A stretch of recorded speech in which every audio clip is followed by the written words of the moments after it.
भूलने का तो सवाल ही पैदा नहीं होता। मैंने नहीं, इस दिल ने चुना है तुम्हें। किसी को खोकर भी सिर्फ उसी को चाहना हर किसी के बस की बात नहीं होती।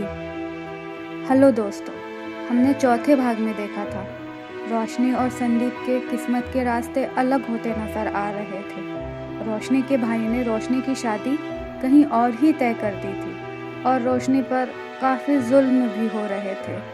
इधर संदीप को सच्चाई का पता चलते ही संदीप ने दीपा से रोशनी को ले आने का वादा करवाया था। चोटों को सहलाती हुई रोशनी अपनी तकदीर को कोस रही थी। कमरे में गहरा अंधेरा था। मन में अंधेरा हो तो बाहर के उजाले भी अच्छे नहीं लगते। रोशनी पलंग पर बैठी सोच रही थी, कौन कहता है आज औरत आज़ाद है? उसे मर्द के बराबर अधिकार दिए गए हैं। क्या अधिकार है उसके पास कि अपनी ज़िंदगी के लिए चिल्लाए तो आवाज़ हलक में ही दबा दी जाती है।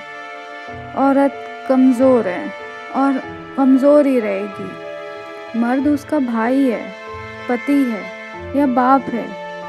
उसके जुल्म तले उसकी सांसें घायल होती रहती है और यह सिलसिला जन्म से शुरू हो जाता है और मरने के साथ ही ख़त्म होता है।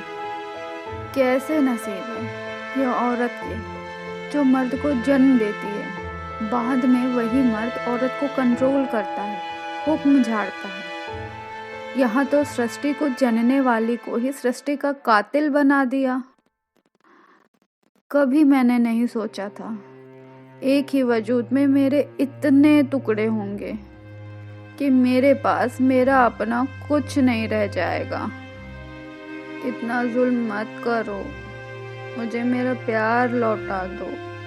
यही सोचती रोशनी संदीप से मिलकर सब कुछ बता देने का निश्चय कर ली और रात में चल दी संदीप के घर। वहाँ रोशनी ने दरवाज़ा खटखटाया तो सामने संदीप था। रोशनी ने कहा, तकदीर हमें मिटा देने पर आमादा है संदीप।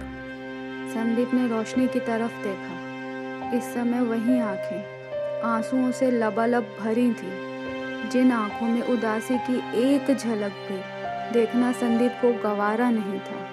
संदीप ने कांपते हाथों से ही आंसू पोंछते हुए बोला, तुम्हारे आंसू मुझे जीते जी मार डालेंगे। प्लीज़ रोशनी, इन्हें मत बहाओ।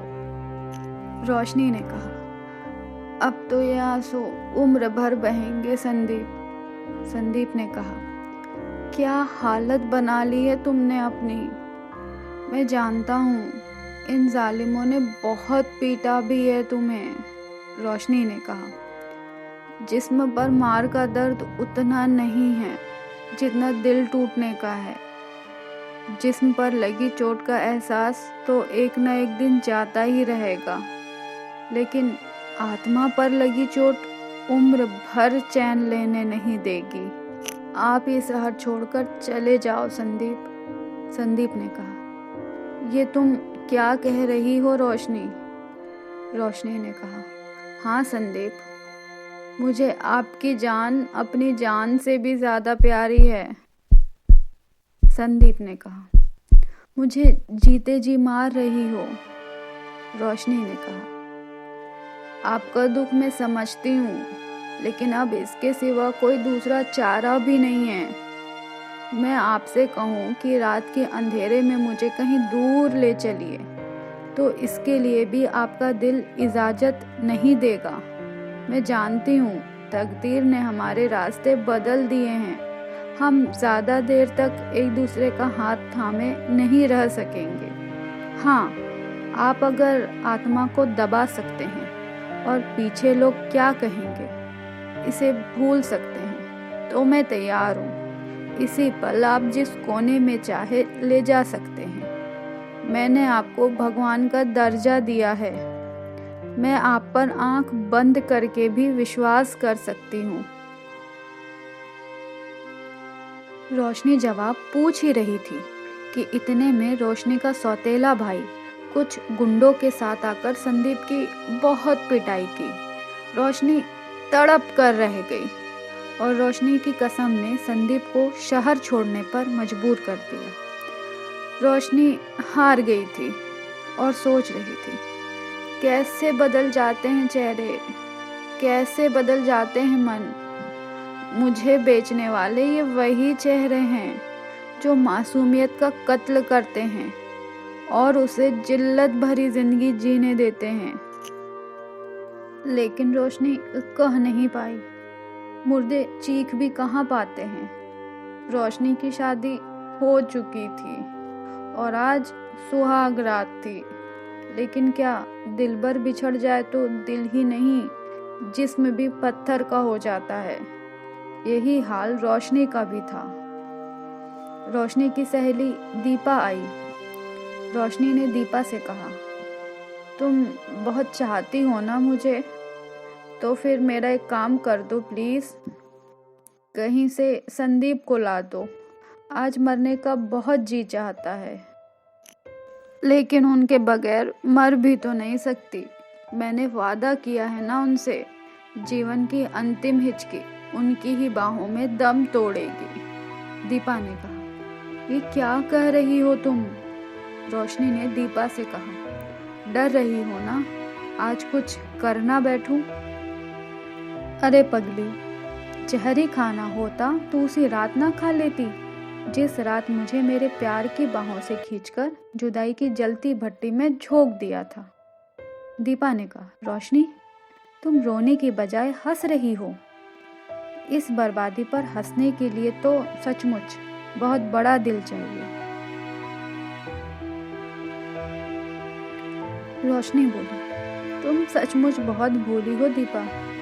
कभी लाश देखी है तुमने? हाँ, ज़रूर देखी होंगी। लाशें रोया नहीं करती, उसे चीता के हवाले करने वाले लोग रोया करते हैं। फिर दीपा चली गई। रोशनी अपनी सुहागरात की सेज पर बैठी हुई थी। रोशनी को लगा जैसे सपनों का महल टूटकर खामोश खंडरों में बदल गया है।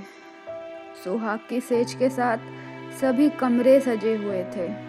होते भी कैसे नहीं, करोड़पति जो था, ऐसा तो सपनों में भी नहीं सजा पाती। लेकिन क्या यही मेरा सपना था? मेरे मन ने तो एक छोटे से घर की कल्पना की थी।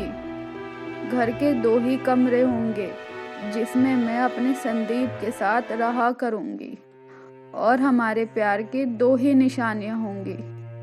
तकदीर ने कितना बड़ा मजाक किया मेरे साथ। कितनी मामूली चाहते थी मेरी। मैंने सोने चांदी के ढेर नहीं मांगे थे, बस प्यार का आगोश ही मांगा था और वही मुझे नहीं मिला। पर कटा पक्षी तो झटपटा भी सकता है, लेकिन मैं झटपटा भी नहीं सकी। जिंदगी में कुछ हादसे ऐसे भी होते हैं, इंसान जिंदा तो रहता है लेकिन अंदर से मर जाता है। क्या संदीप और रोशनी हमेशा हमेशा के लिए एक दूसरे से बिछड़ चुके थे, या फिर तकदीर कोई और नया ही खेल खेलने वाली थी? जानने के लिए देखिए नेक्स्ट वीडियो।